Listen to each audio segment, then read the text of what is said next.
Hello, everybody. My name is Danae Stephen. Welcome to the newest edition of the It Girl Lifestyle Vlog. My next spotlight on my It list of movers and shakers is Donyshia Boston Hill. She wears many hats. She's the CEO of Keeper of the Brand Marketing and Digital Agency. She's also a speaker, host, and event planner. Thanks for joining us, Donyshia. Danae, thank you so much for having us, and I'm so happy to be part of the It Girl family. Awesome. Like I stated earlier, you juggle many hats. How do you juggle it all? You know, it really takes a tribe of people that's standing next to you. So whether you have your team that's working alongside you, family and friends that's there to support you, being an entrepreneur is no easy task. So it takes a village. It takes a village to birth a baby, and your business is your baby. Exactly. Now tell us the backstory. I know a little bit about it, but how did you go into business for yourself? How did you decide to become an entrepreneur? Yeah, so in 2002, when I went into grad school, wow, I started my own business back then, but juggling corporate America and really being a part of the media world, producing events, it took over my life. So I kind of shelved that business. And in 2014, the media company that I was working with went through a major merger. So I had gone through 5 general managers. This was a new set of people coming in, and we parted ways. I went on maternity leave, started my business, and said goodbye. And hence, not only did I birth a baby, a little baby girl, I birthed Keeper of the Brand Marketing and Digital Agency. How were you? That's an awesome story. But how were you able to get over your fear? It's not easy because I had no idea where my first client was going to come from, how I was going to do it, and I just knew that no, who was going to hire someone when I was pregnant. Number one, and number two, I just wanted to do it to prove it to myself that it could be done. If I look out there and you see, the Bob Johnsons of the world, starting BET. If you look at Radio One and that entire family, starting Radio One, I said, you know what? It started with an idea and a purpose, and I feel like I have that drive. And if I can go 365 days for someone else, I can do it for myself. Exactly. And I sat down with my husband and I said, this is what I want to do. We looked at our savings. We looked at my 401k, looked at his savings, and we said, okay, how can we make this happen?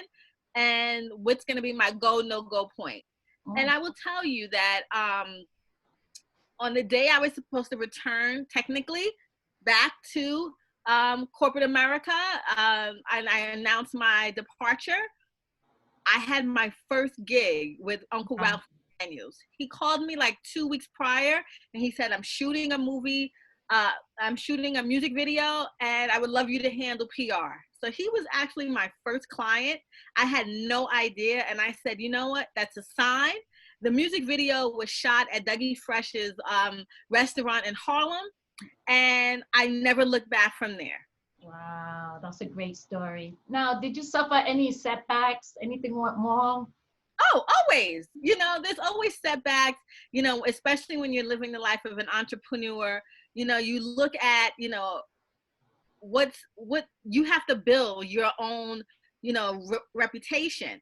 So I think for me, my biggest setback was I was producing Donyshia Blanc, Long Island. It was my first year.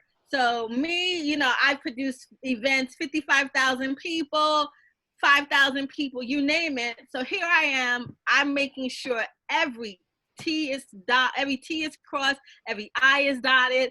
One of my partners, I'm like, nothing can go wrong. I'm like super, super crazy.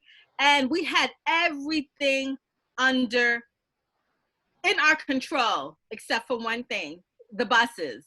Oh. So I had hired a vendor, and he did not schedule all the buses to be where they were supposed to be. These are people who were my family, my friends, extended family, my community of people who came out to support me, and he didn't have buses showing up. I paid him over $15,000, and he had 3 buses that were either late or no show. So it's not the vendor, right? Ultimately, it's me. It's Keep Brand. It's Donyshia Blanc, Long Island. I was devastated. I was not only devastated, I was angry. I contacted the Better Business Bureau. I contacted the state attorney general's office. And what made it so bad, I wanted to support a minority-owned business. So here I am, a minority-owned business, having all my certifications, wanting to support another business, and he not only failed me, but he failed my people, my people who supported me. So that was really like a time when I was totally devastated. I felt like I was P. Diddy at City College, and I had to say to myself, no one died, everyone got home safe, it's okay. Right. And I wrote letters. I did everything I needed to do on my end. I gave people money back, because ultimately, like I said, it's my reputation. So you look at not only saving money, but who has the capacity to do work with you, because they're representing your brand. Exactly. So you can't work with everyone. You must work with people that you know, like, and trust.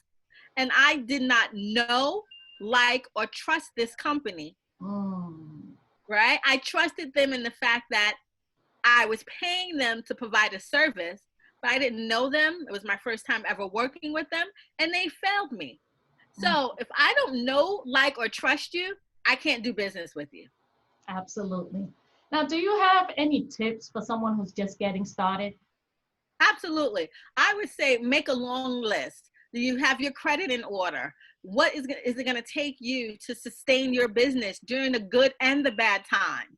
What is your go or no-go point? And do you have faith? I don't push faith and religion on everyone, but there has to be someone or something you talk to, because being an entrepreneur is really a roller coaster ride. You're going to be at the top of that hill, and you have one day to celebrate that win. But let me tell you, there is going to be a time when you're going to have a deep dip. And when you have that deep dip, you have to have a network there, and you have to talk to yourself or whoever you talk to make sure that you're either going to roll over and you have one day to sulk and think about that plan and get back up and continue going. Wow. What an inspiring story. Thank you so much for joining us. Let us know where we can reach you. Yes, you can reach me at keeperofthebrand.com. You can also follow us on social media, Instagram, Facebook, or Twitter at KOTB Marketing. Or you can follow me personally. I'm DB Media Maven, Donyshia Boston Hill. Danae, thank you so much. Thank you so much for joining us on the It Girl Lifestyle Vlog. Join us next time where we'll be interviewing another exciting change maker. I'm Danae Stephen. Thanks, guys.